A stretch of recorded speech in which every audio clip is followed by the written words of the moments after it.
رضوان گرامی وقار بخاری شریف کی حدیث پاک ہے کہ حضرت ابو ہریرہ رضی اللہ تعالی عنہ فرماتے ہیں کہ میں نے حضور سرور کائنات صلی اللہ علیہ وسلم کو فرماتے ہوئے سنا ہے کہ بھلا بتاؤ، اگر تم میں سے کسی کے دروازے پر نہر جاری ہو اور وہ ہر روز اس میں 5 مرتبہ نہاتا ہو تو کیا اس کے میل سے کچھ باقی بچے گا؟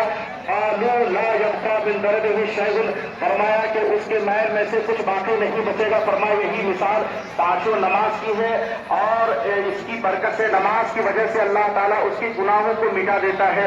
عزیزان گرامی وقار، انسان نماز پڑھتا ہے تو اس سے اس کے گناہ کی مغفرت ہو جاتی ہے۔ انسان دین میں محنت اور مزدوری کرتا ہے جس سے اس کے ہاتھ، جسم، گرد و غبار لگ جاتی ہے، گرد و غبار جم جاتی ہے، اس کو دور کرنے کے لیے نہانے کی ضرورت ہوتی ہے۔ اسی طریقے سے پھر دوبارہ محنت اور مزدوری کرنے سے اس کے جسم پر گرد و غبار جم جاتی ہے۔ اسی طرح اس کو دور کرنے کے لیے پھر دوبارہ نہانے کی ضرورت ہوگی۔ اسی طرح نماز پڑھنے سے انسان کے گناہ معاف ہو جاتے ہیں، اور 5 مرتبہ دن میں نماز پڑھنے سے انسان کے سارے دن کے گناہ معاف ہو جاتے ہیں، اور رات کو انسان اپنے تمام گناہوں سے یہ پاک اور صاف ہو جاتا ہے جیسا کہ اس نے کبھی گناہ کیے ہی نہ ہو۔ عزیزان گرامی وقار، یہ فضیلت ہے، یہ برکت ہے ان لوگوں کی جو نماز پڑھتا ہے۔ اب بتائیے مسلمانوں، آپ کے جسم پر گرد و غبار جم جاتا ہے، اس کو آپ کیسے صاف کرتے ہیں؟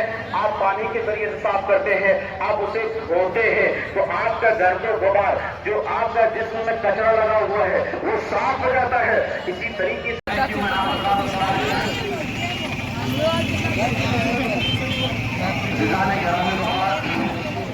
میں نے خطبہ مسنونہ کے بعد اس آیت کریمہ کی تلاوت کرنے کا شرف حاصل کیا ہوا ہے کہ کریمہ ان الصلاۃ تنہی عن الفحشاء والمنکر، بے شک نماز بے حیائی و بری باتوں سے روکتی ہے۔ آپ حضرات لاہور ہمارے کو سماعت کیجیے گا، بس چند بات بتانے کے لیے، چند پیغامات، چند نصیحت کرنے کے لیے میں ایک دو حدیث پاک بیان کروں گا، اور اس کی وضاحت کر کے میں آپ سے پھر رخصت ہو جاؤں گا۔ بس میرا مقصد ہے آپ کو راہ راست پر لانا، آپ کے زندگی میں تبدیلی پیدا کرنا، یہ ہمارا مقصد ہوتا ہے۔ اور ہر انسان، جو بھی انسان ہے، اس کا بھی یہی مقصد ہے کہ رب مجھ سے راضی ہو جائے۔ ہم عید کی نماز پڑھنے کے لیے آئے ہیں۔ عید کی نماز یہ کیا ہے؟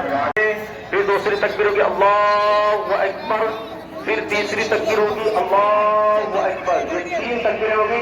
اب چوتھی بار اللہ اکبر کہتے ہوئے رکوع میں چلے جائیں گے۔ اللہ اکبر، چوتھی بار میں ہاتھ نہیں اٹھانا بلکہ رکوع میں چلے جانا ہے۔ مجھے لگتا ہے کہ شاید آپ طریقہ اور نیت بھی سمجھ گئے ہوں گے۔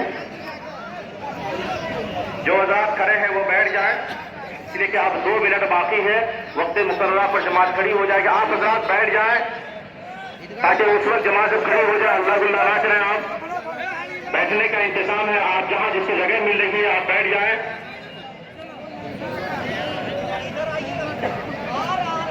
آپ حضرات بیٹھ جائیں۔ عزیزان گرامی وقار، اس کے بعد آپ جب نماز سے فارغ ہو جائیں گے، خطبہ سننے کے بعد دعا خانی ہوگی، اس کے بعد جب آپ عیدگاہ چھوڑیں گے، یہاں سے جائیں گے، تو صرف امام صاحب سے نہیں، علماء کرام سے نہیں، بلکہ آپس میں جتنے لوگ ہیں وہ سب ایک دوسرے سے مصافحہ و معانقہ کرتے ہوئے عیدگاہ سے آپ جائیں گے۔ پھر اس کے گھر جائیے، آپ ایک دوسرے سلام کیجیے، پھر وہاں بھی جا کے مصافحہ کیجیے، اور یہیں پر جس طریقے سے ہم اور آپ